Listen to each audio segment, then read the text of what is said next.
ನಮಸ್ಕಾರ ಎಲ್ರಿಗೂ Raghavendra academy YouTube ಚಾನಲ್ಗೆ ತಮ್ಮೆಲ್ಲರಿಗೂ ಸ್ವಾಗತ. ಇವತ್ತಿನ ವಿಡಿಯೋದಲ್ಲಿ ಅಕ್ಟೋಬರ್ 30 ಅಂದರೆ ನಿನ್ನೆ RRB ಗ್ರೂಪ್ ಡಿ ಇದ್ದು ಕೋರ್ಟ್ ಕೇಸ್ ಇತ್ತು. ಮತ್ತು ನವೆಂಬರ್ 17ಕ್ಕೆ RRB ಗ್ರೂಪ್ ಡಿ ಪರೀಕ್ಷೆಗಳು ಅಂತ ಹೇಳಿದರು. ಅಲ್ಲಿ ಕೋರ್ಟ್ ಕೇಸ್ ಏನಾಯಿತು, ನಿನ್ನೆ ಕೋರ್ಟ್ ಕೇಸ್ ಏನಾಯಿತು, ಹಾಗೆ ಅದನ್ನು ಮುಂದೂಡಿದ್ದಾರೆ. ಯಾವಾಗ ಮುಂದೂಡಿದ್ದಾರೆ, ಹಾಗೆ ನವೆಂಬರ್ 17ಕ್ಕೆ ಪರೀಕ್ಷೆಗಳು ನಡೆಯುತ್ತಾ ಎಂಬುದನ್ನು ಇವತ್ತಿನ ವಿಡಿಯೋದಲ್ಲಿ ನಿಮಗೆ ಸಂಪೂರ್ಣವಾಗಿ ತಿಳಿಸ್ಕೊಡ್ತಾ ಹೋಗ್ತೇನೆ. ಇದುವರೆಗೆ ನಮ್ಮ ಚಾನಲ್ನ ಯಾರು ಸಬ್ಸ್ಕ್ರೈಬ್ ಮಾಡಿಲ್ಲ, ಪ್ಲೀಸ್ ಹೋಗಿ ಸಬ್ಸ್ಕ್ರೈಬ್ ಮಾಡಿಕೊಳ್ಳಿ. ಹಾಗೆ ಈ ವಿಡಿಯೋನ ಆದಷ್ಟು ನಿಮ್ಮ ಎಲ್ಲ ಸ್ನೇಹಿತರಿಗೆ ಶೇರ್ ಮಾಡಿ ಅಂತ ಹೇಳ್ತಾ ಬನ್ನಿ ಇವತ್ತಿನ ವಿಡಿಯೋನ ಶುರು ಮಾಡೋಣ. ಮೊದಲನೆಯದಾಗಿ ಹಲವಾರು ಜನ ನನಗೆ ಮೆಸೇಜ್ ಮಾಡಿದ್ದೀರಿ, ವಾಟ್ಸಪ್ನಲ್ಲಿ ಮತ್ತು ಯೂಟ್ಯೂಬ್ನಲ್ಲಿ ಕಮೆಂಟ್ ಮಾಡಿದ್ದೀರಿ, sir RRB group D court case ಏನಾಯಿತು ಅಂತ. ಹೌದಲ್ವಾ, ಅದನ್ನು ಹೇಳ್ತೀನಿ. ಅದಕ್ಕಿಂತ ಮುಂಚೆ ನವೆಂಬರ್ 17ರಿಂದ ನಾವು RRB ಗ್ರೂಪ್ ಡಿ ಪರೀಕ್ಷೆಗಳನ್ನು ಮಾಡ್ತೀವಿ ಅಂತ RRB ಅವರು ನೋಟಿಸ್ನ ಬಿಟ್ಟಿದ್ರು, ಎಕ್ಸಾಮ್ ಡೇಟನ್ನು ಬಿಟ್ಟಿದ್ರು.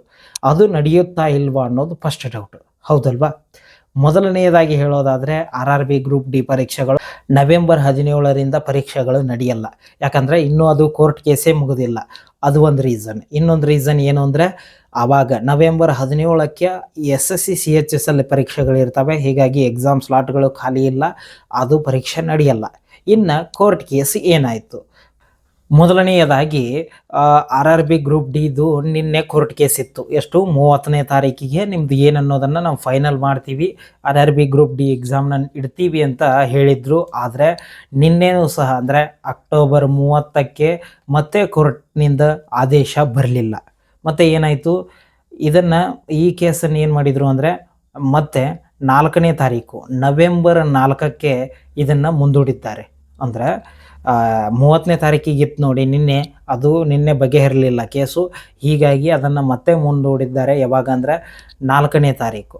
ಇನ್ನು ಒಂದು 5 ದಿನ ಟೈಮ್ ಇದೆ, ಮತ್ತು 5ನೇ ದಿನಕ್ಕೆ ನಮ್ಮದು ಕೋರ್ಟ್ ಕೇಸ್ ಇರುತ್ತೆ. ಅವತ್ತು ಏನು ಕೋರ್ಟ್ ಡಿಸಿಷನ್ ಬರುತ್ತೆ ಅನ್ನೋದನ್ನು ನೋಡ್ಕೋಬೇಕು. ಆದರೆ ಒಂದಿಷ್ಟು ಜನಕ್ಕೆ ಡೌಟ್ ಇರುತ್ತೆ, 30ನೇ ತಾರೀಕಿಗೆ ಅಂದರೆ ನಿನ್ನೆ ಕೋರ್ಟ್ ಕೇಸ್ ಇತ್ತು ನೋಡಿ, ಅಲ್ಲಿ ಏನೇನೆಲ್ಲ ಡಿಸ್ಕಷನ್ ಆಯಿತು ಅನ್ನೋದು ಒಂದಿಷ್ಟು ಜನಕ್ಕೆ ಡೌಟ್ ಇರುತ್ತೆ. ಹೌದಲ್ವಾ, ಅಂದರೆ RRB ಅವರು ಏನು ವಾದ ಮಾಡಿದರು, ಮತ್ತು ಈ ITI ಕಡೆಯಿಂದ ಒಬ್ಬರು ವಕೀಲರು ಹೋಗಿದ್ದಾರೆ ನೋಡಿ, ಅವ್ರು ಏನು ಹೇಳಿದರು ಅನ್ನೋದು ಒಂದಿಷ್ಟು ಡೌಟ್ ಇರುತ್ತೆ. ಅದನ್ನು ನಾನು ಇವತ್ತು ಕ್ಲಾರಿಫೈ ಮಾಡಿಬಿಡ್ತೀನಿ. ಅಂದರೆ ಕೋರ್ಟ್ ಕೇಸ್ ಮುಗಿಯುತ್ತಾ ಇಲ್ವೋ ಅನ್ನೋದು ನಿಮಗೆ ಈ ವಿಡಿಯೋದ ನೋಡಿದರೆ ಗೊತ್ತಾಗುತ್ತೆ. ಮೊದಲನೆಯದಾಗಿ ಏನಿತ್ತು ಅಂದರೆ, ಈ RRB ಗ್ರೂಪ್ ಡಿ ಹುದ್ದೆಗಳನ್ನು ಕರೆದ್ರು ನೋಡಿ. ಫಸ್ಟ್ಗೆ 2019ರಲ್ಲಿ ಒಮ್ಮೆ ನೋಟಿಫಿಕೇಷನ್ ಆಗಿತ್ತು. ಇದು ಯಾವುದು, RRB ಗ್ರೂಪ್ ಡಿ ಇದು 2019ರಲ್ಲಿ ನೋಟಿಫಿಕೇಷನ್ ಆಗಿತ್ತು. ಎಷ್ಟು ಹುದ್ದೆಗಳು, 1,00,000 ಹುದ್ದೆಗಳಿಗೆ ನೋಟಿಫಿಕೇಷನ್ ಆಗಿತ್ತು 2019ರಲ್ಲಿ. ಅವಾಗ ಏನಿತ್ತು ಅಂದರೆ, ಎಜುಕೇಷನ್ ಕ್ವಾಲಿಫಿಕೇಷನ್ನು 10th ಆಗಿರಬೇಕು, ಅದ್ರ ಜೊತೆಗೆ ITI ಆಗಿರಬೇಕು ಕಂಪಲ್ಸರಿ ಅಂತ ಹೇಳಿದರು. 10th ಮತ್ತು ITI ಆದವರು ಮಾತ್ರ ಈ ಹುದ್ದೆಗೆ ಅರ್ಜಿಯನ್ನು ಸಲ್ಲಿಸ್ರಿ ಅಂತ ಹೇಳಿದರು. ಅದು ಫೈನಲ್ ಆಗಿತ್ತು.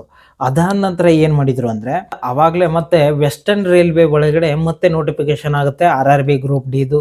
ಅವಾಗೂ ಸಹ ಏನಿತ್ತು ಅಂದರೆ 10th + ITI ಅಂದರೆ 10ನೇ ತರಗತಿ ಮುಗಿಸಿ ITI ಆಗಿದ್ದರೆ ಮಾತ್ರ ಈ RRB ಗ್ರೂಪ್ ಡಿ ಹುದ್ದೆಗೆ ಅರ್ಜಿಯನ್ನು ಸಲ್ಲಿಸೋಕೆ ಬರ್ತಿತ್ತು. ಆದರೆ ಇವಾಗ ಏನಾಗಿದೆ ಅಂದರೆ, ಅದೇ ಹುದ್ದೆಗಳನ್ನು ಅಂದರೆ RRB ಗ್ರೂಪ್ ಡಿ ಹುದ್ದೆಗಳಿಗೇ ನೋಟಿಫಿಕೇಷನ್ ಬಿಡ್ತೀನಿ ಅಂತ 2024ರಲ್ಲಿ ನೋಟಿಫಿಕೇಷನ್ನ ಬಿಟ್ಟರು. ಎಷ್ಟು ಹುದ್ದೆಗಳಿಗೆ, 32,000 ಹುದ್ದೆಗಳಿಗೆ ನೋಟಿಫಿಕೇಷನ್ ಆಯಿತು. ಈ ನೋಟಿಫಿಕೇಷನ್ ಆಗೋಕ್ಕಿಂತ ಮುಂಚೆ ಏನೇನಾಯಿತು ಅಂದರೆ, ಈ ನೋಟಿಫಿಕೇಷನ್ ಬಿಡೋಕ್ಕಿಂತ ಮುಂಚೆ ಒಂದು ಶಾರ್ಟ್ ನೋಟಿಸನ್ನ ಬಿಟ್ಟಿದ್ದರು. ಏನಂತ ಬಿಟ್ಟಿದ್ದರು, ಅದರಲ್ಲಿ ಶಾರ್ಟ್ ನೋಟಿಸ್ನಲ್ಲಿ ಏನಿತ್ತು ಅಂದರೆ, ನಿಮ್ಮದು 10th ಮತ್ತು ಹಾಗೆ ITI ಮುಗಿದವರು ಈ ಹುದ್ದೆಗೆ ಅರ್ಜಿಯನ್ನು ಸಲ್ಲಿಸಬಹುದು ಅಂತ ಇತ್ತು. ಏನಂತ ಇತ್ತು ಶಾರ್ಟ್ ನೋಟಿಸ್ನಲ್ಲಿ, 10th ಮತ್ತು ITI ಮುಗಿದವರು ಅರ್ಜಿಯನ್ನು ಸಲ್ಲಿಸ್ಬೋದು ಅಂತ ಇತ್ತು. ಅದಾದ ನಂತರ ಏನಾಗುತ್ತೆ ಅಂದರೆ ಫುಲ್ ನೋಟಿಸ್ನ ಕಳಿಸ್ತಾರೆ. ಇದು ಶಾರ್ಟ್ ನೋಟಿಸ್ ಆಗಿತ್ತು. ಹೌದಲ್ವಾ, ಇದು ಶಾರ್ಟ್ ನೋಟಿಸ್ಸು. ಇದು ಫುಲ್ ನೋಟಿಸ್ ಬಂತು ನೋಡಿ. ಅದರಲ್ಲಿ ಏನಿತ್ತು ಅಂದರೆ, ನಿಮ್ಮದು 10th ಪಾಸ್ ಆಗಿದ್ದರೆ ಸಾಕು, ನೀವು ಅರ್ಜಿಯನ್ನು ಸಲ್ಲಿಸ್ಬೋದು ಅಂತ ಇತ್ತು.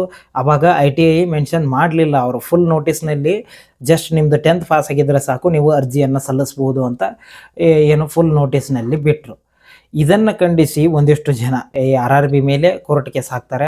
ಯಾಕಂದರೆ ಈ ಹುದ್ದೆಗೆ 10th + ITI ಮಾತ್ರ ಮಾಡಿ 10th ಆದವ್ರನ್ನ ಈ ಹುದ್ದೆಗೆ ಅಪ್ಲಿಕೇಶನ್ ಹಾಕೋದು ಬೇಡ ಅಂತ ಒಂದಿಷ್ಟು ಜನ ಕೋರ್ಟ್ನಲ್ಲಿ ಅರ್ಜಿಯನ್ನು ಹಾಕಿದರು. ಅಂದ್ರೇನು, ಇದನ್ನು ಕೋರ್ಟ್ಗೆ ಹಾಕಿದ್ರು. ಈ ಕೇಸನ್ನು ಕೋರ್ಟ್ನವರು ಏನು ಮಾಡಿದರು ಅಂದರೆ, 1-2-3 ಸರ್ತಿ ಮುಂದೆ ಹಾಕಿ ಫೈನಲ್ ಆಗಿ ಕ್ಯಾಟ್ ಅವರಿಗೆ ಕೊಟ್ಟಿದ್ದರು. ಕ್ಯಾಟ್ ಅಂದ್ರೆ ಈ ತರ ನೌಕರಿಗೆ ಸಂಬಂಧಪಟ್ಟಂತಹ ಮತ್ತೆ ಡಿಜಿಟಲ್ ಏನಿರುತ್ತೆ ನೋಡಿ ಅದನ್ನ ಈ ಕ್ಯಾಟ್ ಅವರೇ ನೋಡ್ಕೊಳ್ತಾರೆ.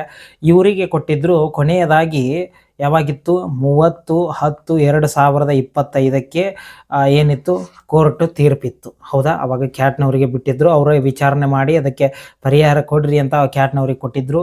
ನಿನ್ನೆ ಮಿನಿಮಮ್ 2 ತಾಸು ಅವರ ವಿಚಾರಣೆ ಆಯಿತು ಹೌದಲ್ವಾ. ಕೋರ್ಟ್ನಲ್ಲಿ 2 ತಾಸು ಇದ್ರ ಬಗ್ಗೆನೇ ಡಿಸ್ಕಸ್ ಆಯಿತು. ಅವಾಗ ಏನಾಯಿತು ಅಂದರೆ ಈ RRB ಅವ್ರು ಏನು ಹೇಳಿದರು ಅಂದರೆ, ನಾವು ITIನ ಹೇಳಿಲ್ಲ, ಜಸ್ಟ್ 10th ಪಾಸ್ ಆಗಿದ್ದರೆ ಸಾಕು ಅರ್ಜಿ ಸಲ್ಲಿಸಬಹುದು ಅಂತ ನಾವು ನೋಟಿಸ್ನಲ್ಲಿ ಬಿಟ್ಟಿದ್ದೀವಿ ಅಂತ ಹೇಳಿದರು. ಆದರೆ ಈ ITI ಪರ ವಕೀಲರಿದ್ದರು ನೋಡಿ, ಅವ್ರು ಏನು ಹೇಳಿದರು ಅಂದರೆ, ಇವರು RRB ಅವರು ಫುಲ್ ನೋಟಿಸ್ನಲ್ಲಿ 10th ಮೆನ್ಷನ್ ಮಾಡಿದ್ದಾರೆ. ಅಂದರೆ 10th ಆದರೆ ಸಾಕು ನೀವು ಅರ್ಜಿಯನ್ನು ಸಲ್ಲಿಸ್ಬೋದು ಅಂತ ಹೇಳಿದ್ದಾರೆ. ಆದರೆ ಶಾರ್ಟ್ ನೋಟಿಸ್ ಏನು ಬಿಟ್ಟಿದ್ರು ನೋಡಿ, ಈ ಯಾವುದು 2024ರಲ್ಲಿ 32,000 ಹುದ್ದೆಗಳಿಗೆ ನೋಟಿಸ್ ಕರಿತೀವಿ ಅಂತ ಹೇಳಿ ಒಂದು ಶಾರ್ಟ್ ನೋಟಿಸ್ ಬಿಟ್ಟಿದ್ರು. ಅದರಲ್ಲಿ ಏನು ಹೇಳಿದ್ದಾರೆ ಅಂದರೆ 10th ಮತ್ತು ITI ಆದವರಿಗೆ ಮಾತ್ರ ಅರ್ಜಿ ಸಲ್ಲಿಸೋಕೆ ಬರುತ್ತೆ ಅಂತ ಶಾರ್ಟ್ ನೋಟಿಸ್ನಲ್ಲಿ ಮೆನ್ಷನ್ ಮಾಡಿದ್ದಾರೆ. ಹಾಗೆ ಫುಲ್ ನೋಟಿಸ್ನಲ್ಲಿ ಕೊಟ್ಟಿಲ್ಲ ಅಂತ ಇವರು ವಾದ ಮಾಡಿದರು. ಹೀಗಾಗಿ ಇವತ್ತು ಅದಕ್ಕೆ ಟೈಮ್ ಸಾಲಲಿಲ್ಲ, ಅಂದರೆ ಇದರ ಬಗ್ಗೆ ವಿಚಾರಣೆ ಮಾಡೋಕ್ಕೆ ಟೈಮ್ ಸಾಲಲಿಲ್ಲ.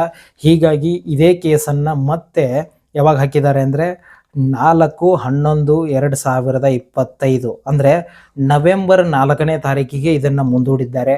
ಮತ್ತೆ ಅವತ್ತು ವಿಚಾರಣೆ ಆಗುತ್ತೆ. ವಿಚಾರಣೆ ಆದ ಮೇಲೆ ITI ಆದವರು ಬರೀಬೇಕಾ ಅಥವಾ 10th ಅವರು ಬರೀಬೇಕಾ ಎಂಬುದು ತೀರ್ಮಾನ ಆಗುತ್ತೆ ಹೌದಾ. ಇದು ಆಯಿತು, ನೋಡೋಣ ಏನಾಗುತ್ತೆ ಅಂತ. 4ನೇ ತಾರೀಕು ಗೊತ್ತಾಗುತ್ತೆ, ಅಕ್ಟೋಬರ್ 4ರಂದು ಯಾರು ಬರೀಬೇಕು ಮತ್ತು ಯಾವಾಗ ಎಕ್ಸಾಮ್ ಡೇಟು ಪ್ರತಿಯೊಂದು ಮಾಹಿತಿ ಅವತ್ತು ಗೊತ್ತಾಗುತ್ತೆ. ಅವತ್ತು ತಿಳ್ಕೊಂಡು ನಾನು ನಿಮಗೆ ತಿಳಿಸ್ತೀನಿ. ಈ ವಿಡಿಯೋದ ಬಗ್ಗೆ ನಿಮಗೇನೇ ಡೌಟ್ಸ್ ಇದ್ದರೂ ಕಮೆಂಟ್ ಮಾಡಿ ಅಂತ ಹೇಳ್ತಾ ಇವತ್ತಿನ ವಿಡಿಯೋನ ಮುಗಿಸ್ತಾ ಇದ್ದೀನಿ. ಧನ್ಯವಾದಗಳು.